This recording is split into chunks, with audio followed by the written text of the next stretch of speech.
सभी को नमस्कार दोस्तों। आज की वीडियो में हम अपनी सी सेट की पैसे सीरीज को आगे बढ़ाते हैं। आप लोगों का मानना है कि ये सीरीज हमें कंटिन्यू करनी चाहिए। तो 2023 की जो सी सेट सीरीज है उसमें ये सेकंड लेसन है। इससे पहले भी हमने 2 दिन पहले बनाया था और बहुत अच्छा आपने उसमें रिस्पॉन्स दिया, लाइक किया है, प्यार दिया है। तो इसी तरीके से आज हम 2 पैसेज लेने वाले हैं, ठीक है, जिसमें एक क्वेश्चन पूर्व धारणा बोला होगा, क्योंकि सबसे ज़्यादा जो क्वेश्चन गलत होते हैं आपके वो एजम्पशन और पूर्व धारणा वाले होते हैं। उसमें थोड़ा सा हमें अप्रत्यक्ष रूप से भी सोचना पड़ता है चीज़ों को लेकर। और उसमें ये नहीं कि हम 100% एक्यूरेसी के साथ ये बताए दें कि हाँ ये सही हो जाएगा। लेकिन मैंने एक चीज़ नोटिस की कि जैसे 5 साल के पैसेज मैंने जब निकाले हैं तो उसमें रेशियो आ रहा है कि चलो 10 में से 2 गलत हो रहे हैं, 3 गलत हो रहे हैं, लेकिन सही ज़्यादा हो रहे हैं उसमें, ठीक है।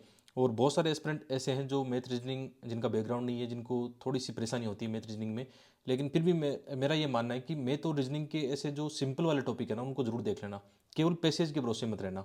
तो आपकी एक मिक्स अप्रोच होनी चाहिए, यही आपको मतलब थोड़ा सा सी सेट में आगे ले जाएगी और जो आपका तनाव है वो कम करेगी। तो मिक्स अप्रोच में कहने का मतलब क्या है, जैसे कोई आपका एक स्ट्रॉन्ग पॉइंट हो सकता है, किसी का मैथ रीजनिंग, किसी का पैसेज अच्छा हो सकता है। तो जिनका मैथ रीजनिंग अच्छा है तो वो कुछ पैसेज सीख ले ताकि पैसेज भी वो आसानी से सोल्व कर पाए। कई बार मैथ टफ आ जाता है या बहुत ज़्यादा लेंथी या बड़े क्वेश्चन आ जाते हैं तो आपका टाइम खराब हो जाता है उसमें। और जिनका मैथ रीजनिंग वीक है तो वो पैसेज को स्ट्रॉन्ग बनाए। और मैथ और रीजनिंग के वो टॉपिक जो बहुत ही सिंपल होते हैं, कई बार आकृतियों वाले क्वेश्चन होते हैं या बहुत ही छोटी छोटी इक्वेशन जिनकी आती है, कैलेंडर, घड़ी, ये आराम से आप कर सकते हो बहुत कम समय निवेश करके। तो वो टॉपिक जरूर देखने हैं, केवल पैसेज पर डिपेंड मत रहना, इस बात को ध्यान में रखना है और एक अपनी स्ट्रेटेजी को आगे बढ़ाना है। तो आज हम 2 पैसेज देखने वाले हैं, वही हमारा तरीका है। स्क्रीन पर चलते हैं और ऐसे ही आगे बढ़ते हैं। और 2 दिन के अंदर में ये 5 सालों का जो सोल पेपर है वो आपके सामने ला दूंगा। और इससे ज़्यादा आपको बहुत ज़्यादा फायदा होने वाला है, क्योंकि जितने भी पैसेज है उसमें मैंने आपको एक तरीका बताया कि कैसे ये क्वेश्चन अटेम्प्ट लो, ताकि इस समय प्रैक्टिस कर पाओ। यही समय है कि सी सेट में आप अपना पूरा ध्यान लगाओ और डेडिकेट होकर अपनी सी सेट को भी थोड़ा सीरियस ले लो। चलिए स्क्रीन पर चलते हैं और अपने क्वेश्चन सोल्व करने का प्रयास शुरू करते हैं। अपना पहला पैसेज, ठीक है। आप आराम से सबसे पहले एक काम करो, ये पैसेज आप पढ़ो। और 2020 का ये पैसेज हम लेने जा रहे हैं, तो आपके पास पेपर हो तो उसमें भी देख सकते हो। तो सबसे पहले जो निवेश वाला पैसेज है, आराम से इसको एक बार पढ़ो, ठीक है। आराम से वीडियो को पॉज करके पढ़ो। और जो इसमें क्वेश्चन दिया गया है, क्वेश्चन यहाँ पे पूर्व धारणा वाला है। आराम से अपने ऑप्शन को देखो और जो मैंने कई बार तरीके आपको बताए हैं, लास्ट ईयर भी मैंने काफ़ी वीडियो बनाए थे, उन तरीकों का इस्तेमाल करो। और याद रखना, एलिमिनेशन टेक्निक एक ऐसी टेक्निक है जो सीसेट में काफ़ी ज़्यादा आपको अच्छे मार्क्स दिला सकती है। मतलब एलिमिनेशन करके आराम से अपने आंसर निकाल सकते हो, ठीक है। इंग्लिश मीडियम में भी देख लेते हैं। विद्यार्थी इंग्लिश मीडियम की कई बार कमेंट करते हैं कि आप इंग्लिश का शामिल नहीं करते हो, तो यहाँ पे आप देखना। वैसे ये पेपर हो तो आप आसानी से सीख सकते हो, मेरा काम है सिखाना, बाकी प्रैक्टिस करना आपका काम है। मैं आपको इसे टूल और तरीके बता सकता हूँ जिससे आप क्वेश्चन सॉल्व कर सकते हो, ठीक है। वीडियो को पॉज करो और आसानी से अपना यहाँ पे क्वेश्चन अटेम्प्ट लो, ठीक है। आशा करता हूँ आपने ऐसा किया होगा और आपका आंसर सही भी हुआ होगा। और सही नहीं हुआ तो कोई चिंता की बात नहीं है, गलतियाँ करके सीखनी है, यही हमारा एक तरीका होना चाहिए। प्रैक्टिस करते जाएं, गलतियों को दूर करते जाएं, ठीक है। आते हैं पैसेज पर। सबसे पहले क्या करना है, पैसेज को थोड़ा सा ध्यानपूर्वक पढ़ना है कि कहना क्या चाहता है, ठीक है। तो ये कह रहा है कि जो निजी निवेश होता है ना, देखो फोकस कर लेना। मैं तो ऐसे अंडरलाइन भी करता हूँ कि जैसे निजी निवेश की बात की गई है, निजी निवेश चप्पल है। चप्पल कई बार आपको नहीं समझ में आए तो यहाँ पे इंग्लिश में देख लेना आप। काफ़ी ज़्यादा वोलेटाइल है, मतलब अस्थायी कह सकते हैं उसको, ठीक है। चप्पल है। और इसमें देखो, निजी निवेश सामान्यतः चप्पल है, विदेशी निजी निवेश और भी ज़्यादा चप्पल है, हम जानते भी हैं। थोड़ा सा अपना कॉमन सेंस भी इस्तेमाल करना, जो आपने जीएस में पढ़ा है कि जो एफडी बाहर से आता है किस प्रकार निवेश होता है, क्योंकि उनके लिए उपलब्ध निवेश विकल्प काफ़ी अधिक होते हैं। हम जानते हैं जैसे हमारा जो मार्केट है, यदि उसमें कुछ समस्या आती है, मंदी आती है या और संकट आता है, तो जो विदेशी निवेशक होते हैं तुरंत अपना पैसा निकाल लेते हैं मार्केट से, अन्य देशों में निवेश कर देते हैं। तो ये कितना मतलब कितना ज़्यादा अस्थायी है, ठीक है। इस पर हम डिपेंड नहीं रह सकते कि जो विदेशी निजी निवेश आएगा उस पर ही हम अपनी पॉलिसी फ्रेमवर्क करेंगे या लोक कल्याण की चीज़ें करेंगे, ठीक है। हमारे देश का इंफ्रास्ट्रक्चर हम ऐसे करेंगे, ऐसा नहीं होता है, ठीक है। तो इस बात का ध्यान रखना, फोकस किस पर है। अच्छा, एक बात ध्यान रखना, यदि आप पैसेज का फोकस एरिया ढूंढ लेते हो तो आपकी काफ़ी ज़्यादा आपके लिए आसान हो जाएगा। जैसे इसमें फोकस एरिया क्या है, निवेश। याद रखना, निवेश पर फोकस करना है, इन्वेस्टमेंट इसका फोकस एरिया है, केंद्रीय बिंदु है, ठीक है। और इसलिए रोजगार देने का दायित्व है, ये बात देखो। हम जो विदेशी जो निवेश है उसके हिसाब से अपनी पॉलिसी नहीं बना सकते कि हमें गरीबी दूर करनी है, लोगों का स्वास्थ्य ठीक करना है। ये तो हमें अपनी घरेलू जो निवेश है ना, घरेलू इन्वेस्टमेंट, चाहे वो आपका निजी हो या सार्वजनिक हो, और विशेषकर आपने ये देखा होगा ना कि सार्वजनिक सेक्टर में, सार्वजनिक सेक्टर या लोक कल्याण का जो सेक्टर होता है, शिक्षा, स्वास्थ्य, इंफ्रास्ट्रक्चर, उस पे निजी निवेश बहुत कम होता है। निजी निवेश कहाँ पे होगा? निजी निवेश ज़्यादातर वहाँ पे होगा जहाँ पे उनको ज़्यादा मुनाफा दिखेगा, जहाँ पे लाभ ज़्यादा होगा। तो जैसे रोजगार वाले सेक्टर हैं, गरीबी वाले सेक्टर हैं, स्वास्थ्य सेक्टर में निवेशकों को उतना लाभ नज़र नहीं आता है। ठीक है, याद रखना, देखो पैसेज कैसे आपको सिखाना चाहता है, आपका पूरा ध्यान इस पर होना चाहिए, समझने पर ध्यान होना चाहिए। तो इसलिए रोजगार देने का काम हम इन पर नहीं छोड़ सकते हैं, एफडीआई पर नहीं छोड़ सकते हैं। ठीक है, और जो सांप्रतिक एफडी अंतर्प्रवाह सभी समय और सभी सेक्टरों तथा सभी क्षेत्रों में संदर्भ में चप्पल होता है। सांप्रतिक एफडी अंतर्प्रवाह, ठीक है, थोड़ा सा आप इंग्लिश का सहारा ले सकते हो, नो डाउट है ना। ठीक है, हाँ बहुत ही सिंपल है, देखो करंट को उन्होंने क्या लिखा है। ठीक है, जो करंट एफडी इनफ्लो होता है जो बाहर से आता है, वो क्या है, वो सभी सेक्टर में अलग अलग है। हम जानते हैं कि जैसे कोई भी, यही बात आ गई कि जो बाहर से निवेश करता है वो किस सेक्टर में निवेश करेगा जहाँ पर उसका मोटा मुनाफा बनेगा। ठीक है, तो जो करंट जो एफडी इनफ्लो है या अंतर्वाह है, सभी समय और सभी सेक्टर तथा सभी क्षेत्रों में संदर्भ में चप्पल होता है। यानी इसमें भी ये होगा कि उनको अधिकतम लाभ मिलेगा, वहीं उनको क्या करेंगे, निवेश ज़्यादा करेंगे। और अस्थिर रोजगार, देखो अस्थिर रोजगार, आई एम क्षेत्रीय असमानता का प्रबलन उसके दुष्परिणाम है। आपने देखा होगा कि सरकार मतलब जो क्षेत्रीय विषमता है उसको दूर करने के लिए सरकार ने किस प्रकार छूट दी है। जैसे आप देखना नॉर्थ ईस्ट में भी कई बार उनके करों में छूट दी जाती है, वहाँ पे इंडस्ट्री स्थापना के लिए इंसेंटिव दिया जाता है। कई प्रकार के आपने पहले भी देखे होंगे, ऐसे क्षेत्रों में उद्योगों की स्थापना की गई जहाँ पे मतलब अन्य रोजगार की चीज़ें न हो। तो ये किस पर डिपेंड करता है, ये सार्वजनिक निवेश का मुख्य रूप से काम होता है। ठीक है, और विदेशी निवेश का एक संभावित सकारात्मक परिणाम है। अच्छा, इसका एक सबसे बड़ा, चलो ये देख सकते हैं, बाहर से पैसा आता है, नो डाउट उसका फर्क पड़ता है, लेकिन जो अपना ये कल्याण वाली चीज़ें हैं उनका पर तो आपको सार्वजनिक निवेश ही करना होगा। विदेशी निवेश को पर हम डिपेंड नहीं रह सकते हैं, क्योंकि उसका कोई भरोसा नहीं है, आएगा नहीं आएगा। लेकिन इसका एक फ़ायदा ये कह रहा है कि टेक्नोलॉजी इससे आती है, इसका एक फ़ायदा है। ठीक है, और इसका अंतर्वहन और उसका अनुवर्ती विसरण होता है। लेकिन ये भी हमने देखा ना, टेक्नोलॉजी किन सेक्टर में आएगी, इसमें भी काफ़ी ज़्यादा विषमता आपको देखने को मिलेगी। इसका हम सुनिश्चित नहीं कह सकते हैं, क्योंकि विसरण के लिए भारत में भौतिक और मानवीय पूंजी की वर्तमान स्थिति अपर्याप्त साबित होती है। इसमें भी बहुत सारे हमारे कई प्रकार की विषमता हम देखने को मिल सकते हैं। कहीं डिजिटल गैप देखने को मिल सकता है, कहीं शिक्षा का अंतर देखने को मिल सकता है, कहीं सामाजिक विषमता देखने को मिल सकती है। इन सब कारकों पर डिपेंड करता है। तो ये पैसेज क्या कहना चाहता है, देखो आपकी पैसेज की 100% एक्यूरेसी आ सकती है यदि आप पैसेज को सही से समझते हो, पढ़ते हो। वहाँ पे एग्जाम में थोड़ा सा एक समस्या रहती है कि हमें बहुत फास्ट पढ़ना होता है, क्योंकि इसमें टाइम कम होता है और जल्दी से सवाल सही करने होते हैं आपको। ठीक है, सोल्व करने होते हैं, तो नो डाउट टाइम कम होता है। चलो अब इसमें क्या करते हैं हम, मैंने आपको बताया कि पूर्व धारणा का मतलब क्या है। एक तो इस बात को समझो, पूर्व धारणा का मतलब आप समझना कि ये लेखक जब लेख लिख रहे हैं ना, उनका मत क्या है, क्यों ये लेख लिख रहे हैं, उनकी क्या मान्यता है इन चीज़ों को लेकर, वो क्या कहना चाहते हैं अपने विचारों के माध्यम से, है ना। तो ये पूर्व धारणा का मतलब होता है। और पूर्व धारणा जब क्वेश्चन आए तो एक बात ध्यान रखना, ऐसी ज़्यादा स्टेटमेंट हो ना तो उनको एलिमिनेशन करना सीख जाओ। ठीक है, जैसे हम इस पर बात करें, पहले वाले स्टेटमेंट पे बात करें कि दीर्घकाल में विदेशी निवेश पर भरोसा करना आर्थिक रूप से एक सही नीति नहीं है, सही नीति नहीं है। और पूरे पैसेज में यह बात की गई है कि यार हम विदेशी निवेश पर उतना भरोसा नहीं कर सकते हैं।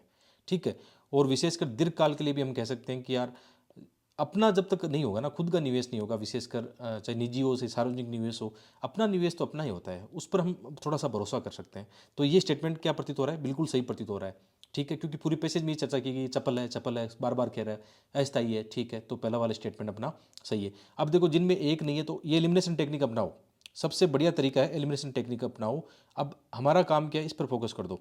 अब देखो कौन सा हमारा सही होगा, इन तीनों में से भी एक भी ऑप्शन आपने काट दिया, ठीक है, तो आपका आंसर बन जाएगा या सही कर लिया आपने। ठीक है, दूसरा वाला पढ़ते हैं कि ऐसी नीतियों को अपनाया जाना चाहिए जो विदेशी निजी निवेश में चपलता को कम कर दे। देखो एक दृष्टिकोण यदि हम देखें कि जो ऐसी नीतियाँ, चलो हम ऐसा कर भी सकते हैं कि हम ऐसी नीतियाँ अपनाएं कि ज़्यादा से ज़्यादा हमारा निवेश यहाँ पे आए। फिर भी विदेशी निजी निवेश ऐसा है कि उसकी चपलता को हम ख़त्म ही नहीं कर सकते, क्योंकि जैसे भारत ने अच्छी पॉलिसी अपनाई, लेकिन बाद में ऐसा भी तो हो सकता है ना कि जैसे एशिया के अन्य देश है, चीन है या अन्य कोई देश हो सकता है, जहाँ पर विदेशी निवेशकों को ये लगे कि भारत से ज़्यादा मुनाफा आ रहा है। ठीक है, ये तो डिपेंड करता है कैसी विदेशी परिस्थितियाँ हैं, कैसी सप्लाई चेन सिस्टम है, कैसी जियोपॉलिटिक्स है। तो ये हमारे हाथ में नहीं है, ये बिल्कुल भी हमारे हाथ में नहीं है। तो इसको एलिमिनेट करेंगे बिल्कुल। तो वैसे तो हमारा आंसर निकल के आ गया यहाँ पे ए वाला, लेकिन फिर भी एक बार चेक करेंगे कहीं और मिस्टेक तो नहीं है, क्योंकि इसमें क्या होता है, सबसे उपयुक्त जो होता है ना, उसका चुनाव करना चाहिए आपको। कई बार ये हो सकता है कि इसको सही मान लिया जाएगा, क्योंकि उसमें होता है लेख में जो प्रत्यक्ष अप्रत्यक्ष चीज़ें होती है वो सही हो जाती है कई बार, लेकिन हम प्राउड एकदम ऐसे वो नहीं होगा एकदम कि और कॉन्फिडेंस हो गए, वो नहीं करना। एक बार चेक कर लेते हैं, तीसरे वाले को चेक कर लेते हैं कि घरेलू निजी निवेश को सशक्त करने वाली नीतियां अपनाई जानी चाहिए। ये बात सही है। इस पर हम देखो, घरेलू निजी निवेश का मतलब क्या हुआ, इस पर हम पॉलिसी बना सकते हैं, ये हमारे हाथ में है। ये विदेशी चीज़ों के हाथ में नहीं है, या विदेशी जो परिस्थितियाँ उनके हाथ में नहीं है, तो इसकी सही होने की संभावनाएं हैं। ठीक है, अगले वाले स्टेटमेंट में बात करते हैं कि निजी निवेश की अपेक्षा सार्वजनिक निवेश को अधिक प्राथमिकता देनी चाहिए। देखो यार, ये मतलब ऐसा नहीं है, क्योंकि सार्वजनिक निवेश का एक लिमिटेशन होता है, आप जानते हो ना। सरकार का कई सेक्टरों में काम करना होता है, बहुत सारा लोक कल्याण की चीज़ें करनी होती है, तो ये थोड़ा सा नेगेटिव सेंस में भी होता है कि इसको हम नहीं दे सकते प्राथमिकता। क्योंकि वैसे भी आपने देखा होगा ना कि हमें इतनी ट्रिलियन डॉलर इकोनॉमी हासिल करनी है, तो निजी निवेश का उसमें क्या होता है, बहुत बड़ा रोल हो जाता है। तो निजी निवेश की अपेक्षा सार्वजनिक निवेश को अधिक प्राथमिकता देनी चाहिए, स्टेटमेंट बिल्कुल रॉन्ग है, और कॉमन सेंस के हिसाब से भी रॉन्ग है। ठीक है, और ये पांचवें स्टेटमेंट आप दोबारा से देख लो, एक बार पढ़ लो कि शिक्षा और स्वास्थ्य क्षेत्र में पर्याप्त सार्वजनिक निवेश किया जाना चाहिए। ये बात है, ये रोजगार और आय की जितनी भी बातें की गई थी ना, उसमें उससे लिंक करता है ये चीज़, है ना। और ये बात सही भी है कि जो निजी निवेशक होते हैं ना, चाहे विदेशी हो चाहे अपने देश के हो, वो इन चीज़ों में कमी निवेश करना पसंद करते हैं। आपने कितनी बार इतने अच्छे आर्टिकल पढ़े होंगे, तो ये बात सही है। देखो, इनमें लिखा तो होता है कि केवल पैसेज पर आपका फोकस होना चाहिए, लेकिन थोड़ा सा आपका जो एक्स्ट्रा नॉलेज है ना, कॉमन सेंस वाली चीज़ें, प्रैक्टिकल चीज़ें, व्यवहारिक चीज़ें, वो आपका साथ दे सकती है। अब देखो, हमारे पास सभी स्टेटमेंट है, पांचवा सही है, आप इनको निकालो, तीन भी सही है। हमारा ऑप्शन क्या निकल के आ गया, 1, 3, 5। ये एक बेहतरीन तरीका हो सकता है जो मैंने अपने अनुभव से सीखा है, और इन पैसेज को बार बार सोल्व करके सीखा है। ठीक है, इसमें कोई ट्रिक्स तुक्केबाजी कुछ भी नहीं है। ये एक तरीका है कि हम इन क्वेश्चन को ऐसे हैंडल कर सकते हैं, और ये तरीका आपके काम आ जाए, आपका प्री निकले, फाइनल सिलेक्शन आपका हो, तो इससे अच्छा मेरे लिए कुछ नहीं होगा कि मैं अपना जो समय है वो सही निवेश कर रहा हूँ। ठीक है, तो इसको हम देख लेते हैं। और इसको मैंने आपको बताया था कि मैं जो सोल्व पेपर बना रहा हूँ ना, उसमें भी इसी तरीके से सोल्व करवा रहा हूँ। आप यहाँ पे देख लेना इसको। ठीक है, निजी निवेश वाला ये है, और ये अभी हिंदी मीडियम में पॉसिबल हो पाएगा, इंग्लिश मीडियम में पॉसिबल नहीं होगा, क्योंकि इतने संसाधन मेरे पास अभी नहीं है, टाइम भी नहीं है। ठीक है, और एग्ज़ाम भी आपके पास में है। और इंग्लिश मीडियम वालों के पास थोड़ी सी ये है कि अपॉर्चुनिटी है, उनके पास कंटेंट की कमी नहीं है। आप देखना, अच्छी कोचिंग के सोल्व पेपर आपको मिल जाते हैं।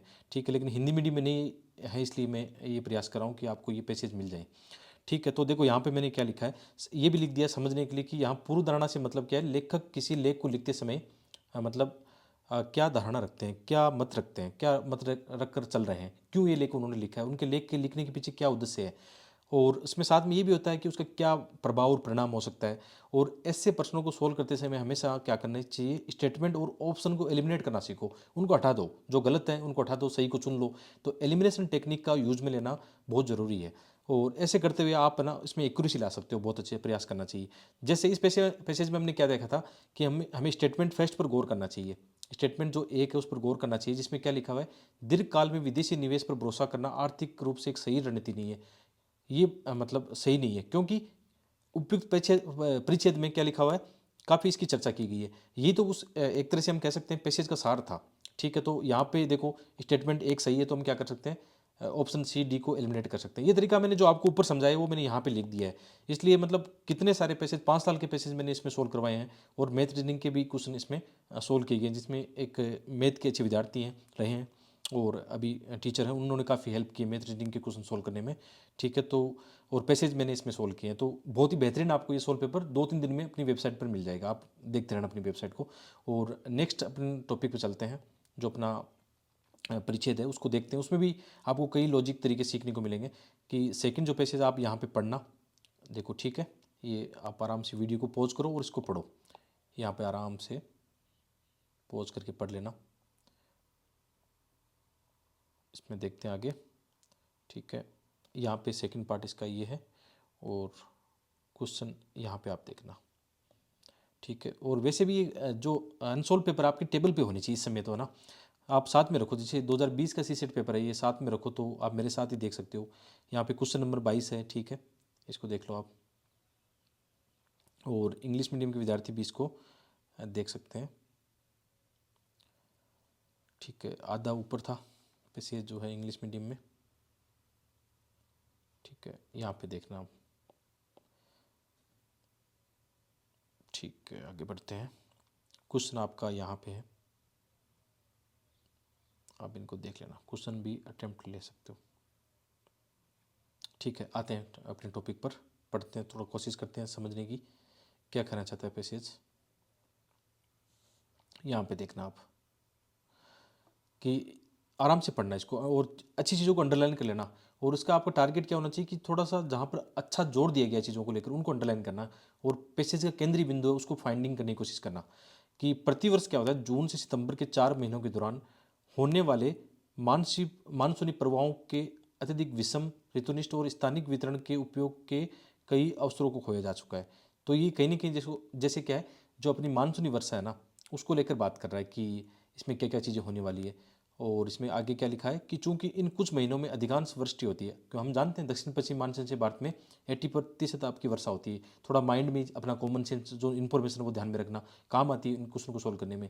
और इनका परिणाम क्या होता है, स्वच्छ जल उपलब्ध होता है और जलाशयों में वर्षा के जल के संचयन की आवश्यकता और बाद में वर्ष भर उपयोग छोड़ना एक ऐसी अनिवार्यता है जिसकी कोई उपेक्षा नहीं कर सकता। बहुत ही सिंपल प्रोसेस है कि वर्षा होती है, बांध भरते हैं और उनका कैसे हम निगरानी करते हैं, कैसे उनका प्रबंधन करते हैं, उसकी बात की गई है।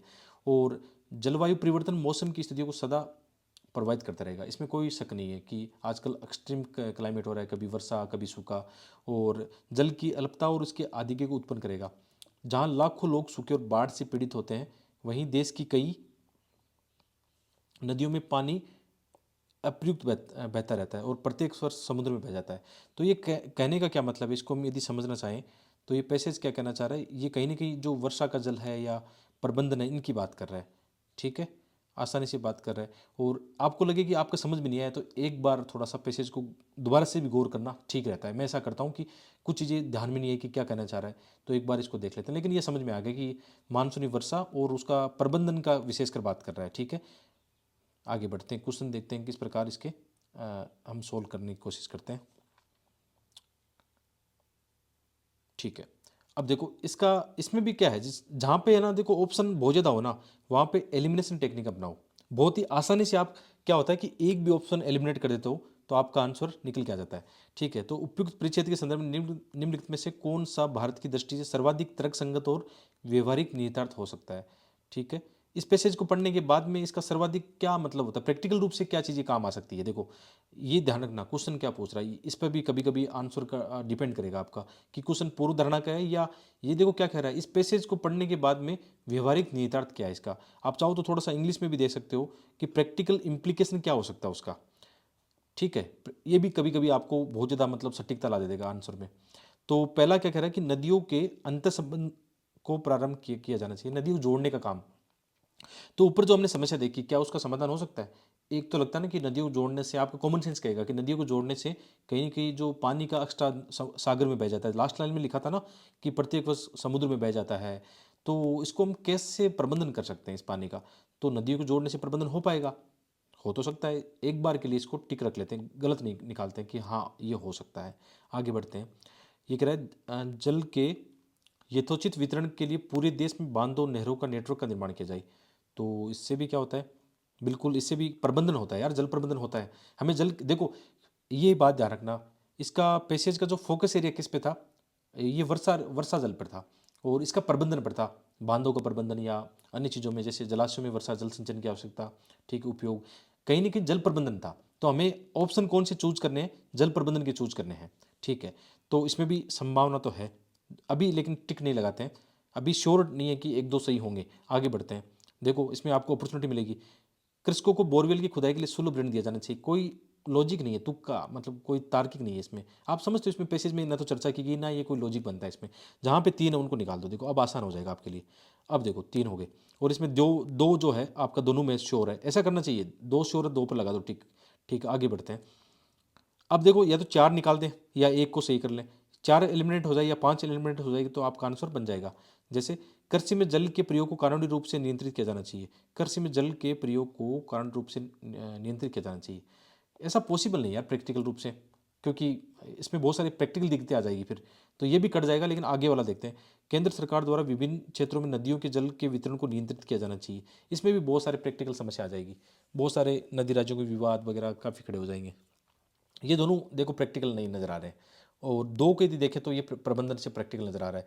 तो इन दोनों में से जो बेस्ट आंसर चुनना हो तो हम चुनेंगे ए को, यही हमारा तरीका होना चाहिए। ठीक है, और मेरे हिसाब से ए आंसर सही, हम चेक कर लेते हैं एक बार, देखते हैं।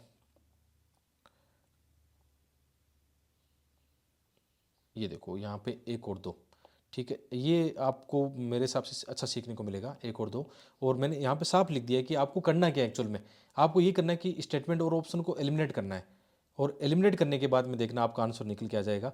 और यहाँ पे अपने जीएस फेस्ट में ये अपनी काफ़ी ज़्यादा अच्छा रहा था, मैंने ये चीज़ें यहाँ पे भी लिखी है। Common sense and logical way to solve, जो सीसेट के पैसेज है उनको पूर्व धारणा के अलावा जो पैसेज आते हैं क्वेश्चन में, पैसेज का कोर एरिया फाइंडिंग करना है। जो साधारण क्वेश्चन आते हैं ना, उनका कोर एरिया फाइंडिंग कर लोगे तो आपका बहुत काम आसान हो जाएगा। और यही मैंने इससे सीखा है बार बार करके, ठीक है। और ये इन पे आंसर में कौन कौन सा एलिमिनेट करना है, कैसे निकालना है, ये देख लेना। तो मिलते हैं एक और वीडियो में, आशा करता हूँ ये वीडियो आपके काम आया होगा। और काम आया तो लाइक करो, कमेंट करके अपने ओपिनियन बताओ कि आपको मज़ा आया। बहुत बहुत धन्यवाद।